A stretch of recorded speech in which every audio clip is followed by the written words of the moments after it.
Page 35, Minuet. I'll go through the process I use to learn a piece of music. Let's see what happens. I look it over. It's about 1 page long. The repeat signs make it longer, but as far as learning music, there's only about a page of music to learn. The clef signs are treble and bass clef. There's one flat in the key signature. We're in the key of F major, so make sure you're doing the scale for F major and D minor, because it also has one flat. 3/4 time, well, it's a minuet. I would expect minuets to be in 3/4 time. They're very similar to waltzes. We have a lot of eighth notes. I'm going to take it one hand at a time to make sure we have the hands under control, because we got triplets in here. At the beginning, look at the first 4 notes. You have here, here, here, here. Those 4 notes. Altogether, that is an F chord in what we call extended position. We extend out to the octave and we play the chord. This is an F chord. Remember, F is on the bottom. It's every other note in the key of F. But if I extend out, then it changes the fingering to that. You'll learn to recognize these patterns in the music over time, and it makes reading the music so much easier. So, oh, this is just an F chord, so it's here. Now, you don't have to stay spread out the whole time. You can kind of move up as you go. So it's here, here. See, I'm already up here. And then I'm collapsing because I need to be here. So it's 1 and 2 and 3 and 1. I'm using 2 again because it's a black key. I don't want the. I try not to have my hand up in here anymore than I have to. So use second finger, and then reach up to the A, and cross over, and then F. Second line, F A. You have to move up here. So don't stay here and come up. Reach up some so you don't have to go as far. And then you can collapse. Cross over, and triplet, and start with third finger, 1 enda, 1 enda, 2 and 3 ends, all that is. Third line, you're down here. Now you're ending the second line here. If it would help you on the second line, at the end of the second line for the dotted half note, go ahead and play that with a little finger. You don't need to, you're fine, but if you go to the third line, it helps. So just scrunch up and use a little finger on that. Whether you repeat or not, just use a little finger on that. That way, when you go on, you just reach down to the octave and stay spread out. You now collapse. The fingering is fine. 1. Now, we have a problem here at the end of the third line going to the fourth line.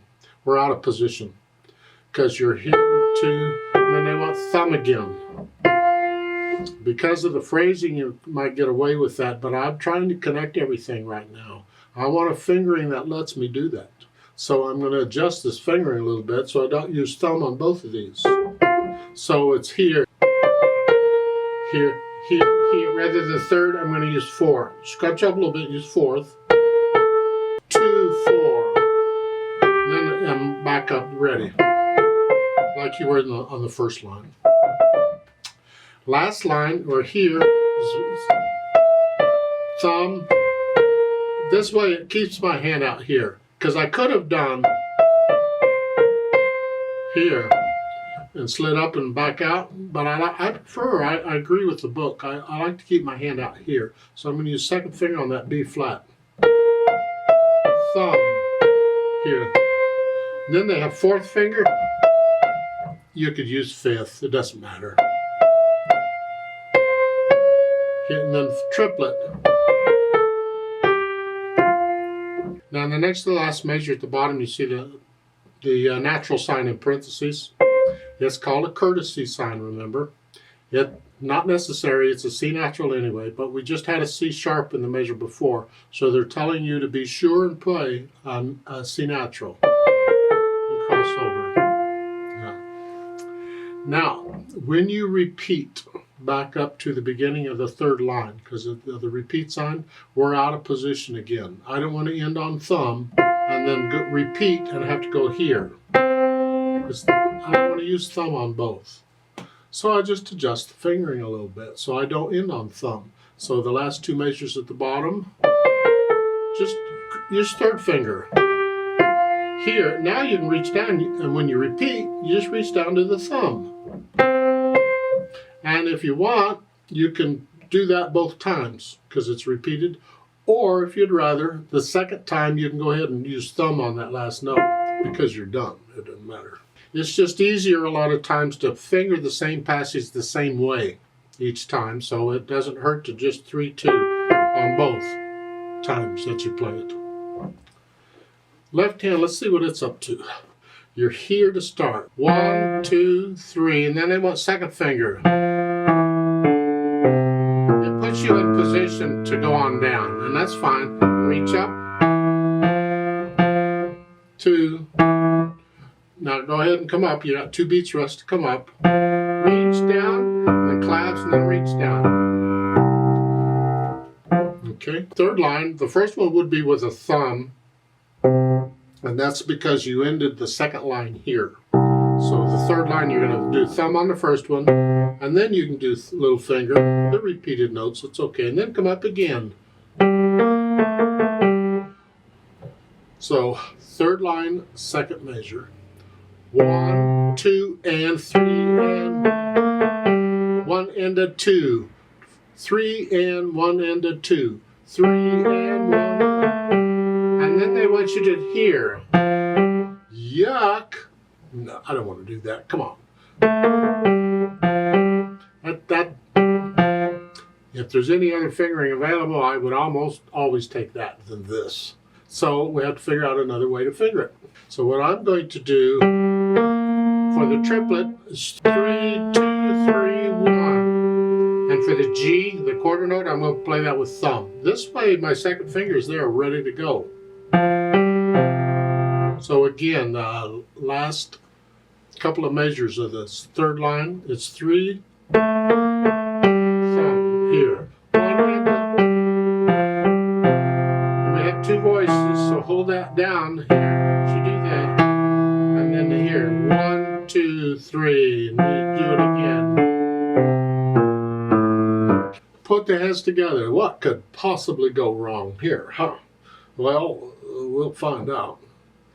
Now, at the beginning in the left hand is thumb, and then here, you can, if you'd like, use second finger on both. It doesn't matter because you got 2 beats rest. So it's 1 and 2 and 3 and these, and these.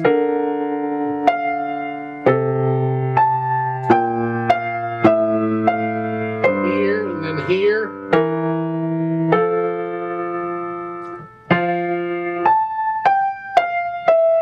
Here.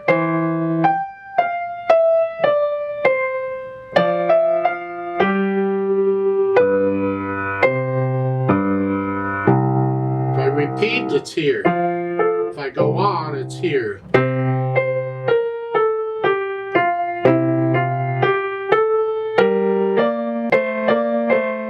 Here.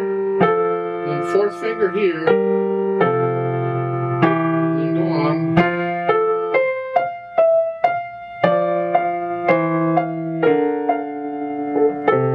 You get the idea. You put the hands together. Then go back over it carefully and slowly and get rid of the hesitations. And I suggest you break this up. The first 2 lines is a section. You can't really tell it, but it is because the third line starts a different melody. It's sort of a different feel. So the first 2 lines is a section and the last 3 lines is sort of a section. The idea is concentrate on the first 2 lines first. Get those down where there's no hesitations.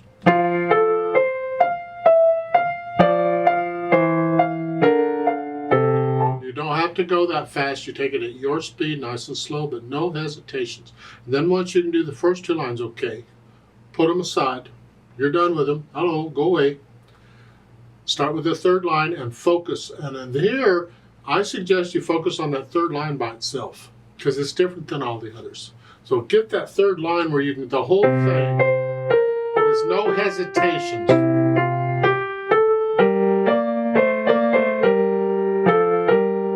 And when you have that one, okay, no hesitations, put it aside.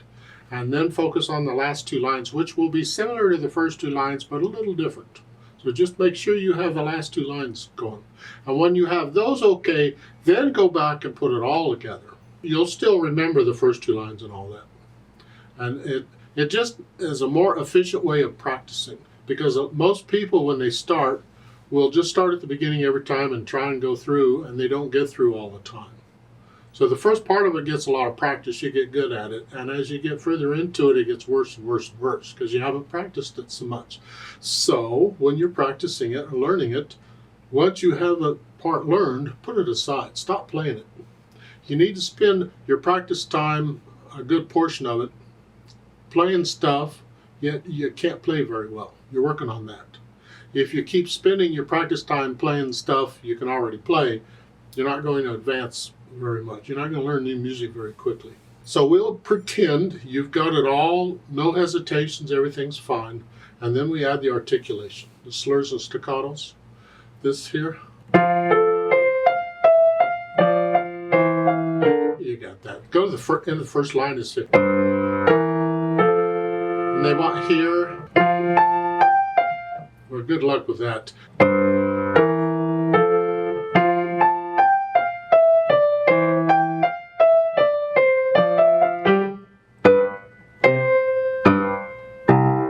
And the third line down, last two measures, you're here, lift up.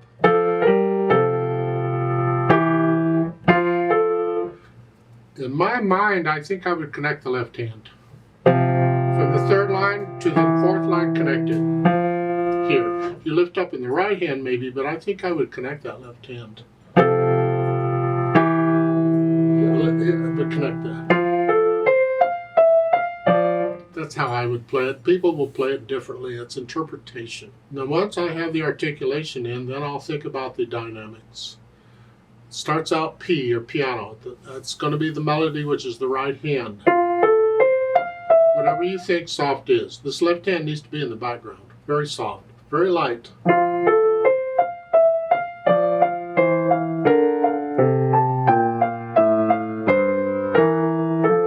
Second line, you go up just a little bit to moderately soft.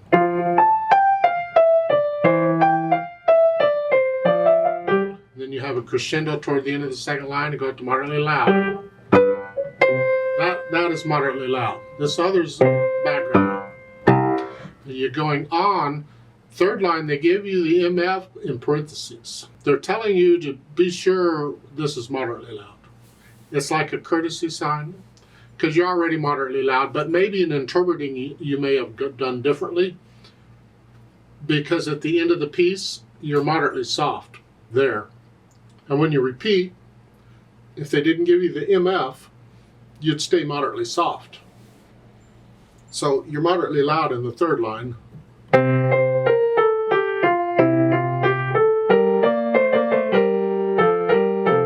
And you got a crescendo there, you're gradually going to go up to loud. Well, this is a kicker. There's not a lot of difference between moderately loud and loud. So you got to plan it out, because you don't want to be loud till the fourth line here.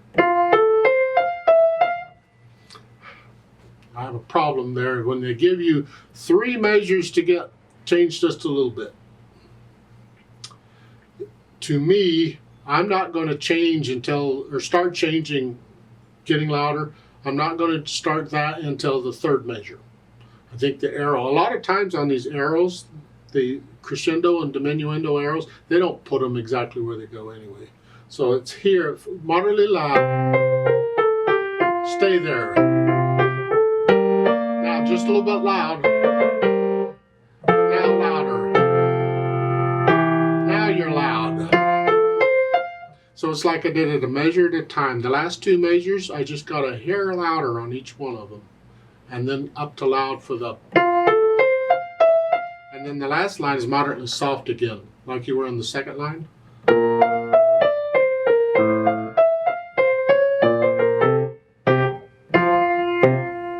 And then you repeat back to moderately loud. Yeah. That's sort of the dynamics. Really, you need to get into it and feel this and feel the dynamics. So if you feel them slightly different, go with it. slightly different, not a lot different. Stay close to what's marked there, but if you might feel a little crescendo or diminuendo in places. If you feel it, stick it in. As far as the speed goes, it's in the middle. Moderato is just 1, 2, 3. But how accurately can you play the eighth notes? So those will slow you down a little bit. Huh?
Let's play this together very slowly and check the notes and the rhythms. I'm not going to do the dynamics, so the louds and softs, no. I'll do the staccatos and slurs, and we will do the repeats. You see the repeat, the first 2 lines are repeated, and then the last 3 lines are surrounded by repeat signs, so you do those twice. I'll give us 3 counts. Now because there's eighth notes everywhere, I'm going to put the metronome on eighth notes. But I'll give us 3 quarter note counts to come in. Confusing? Just come in when I do. 1, and ready, and go, and.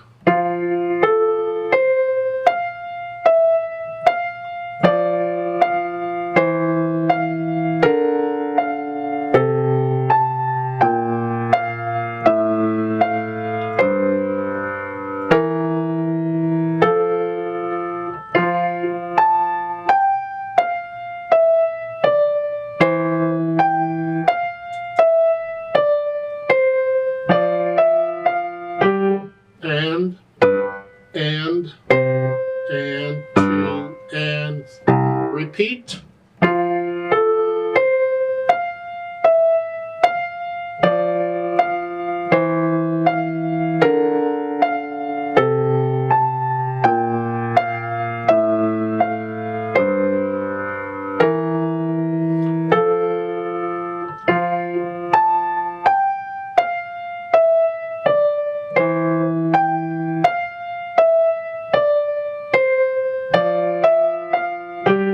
And 2, and 1, and 2, and 3. Go on.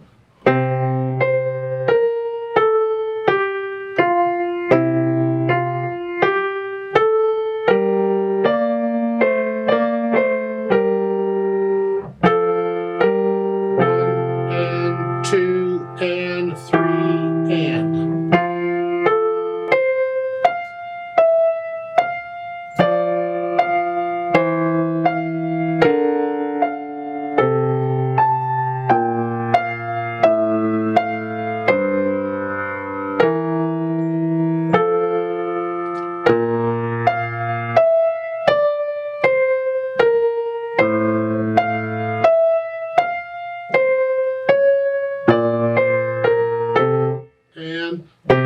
And 1, and 2, and repeat.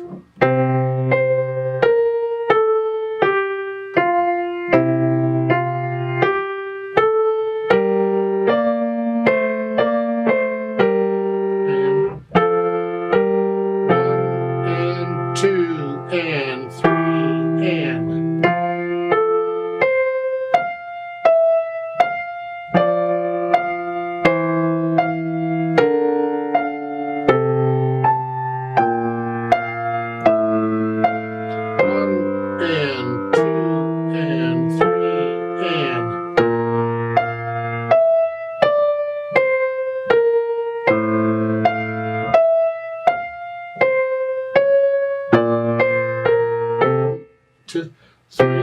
and 1 and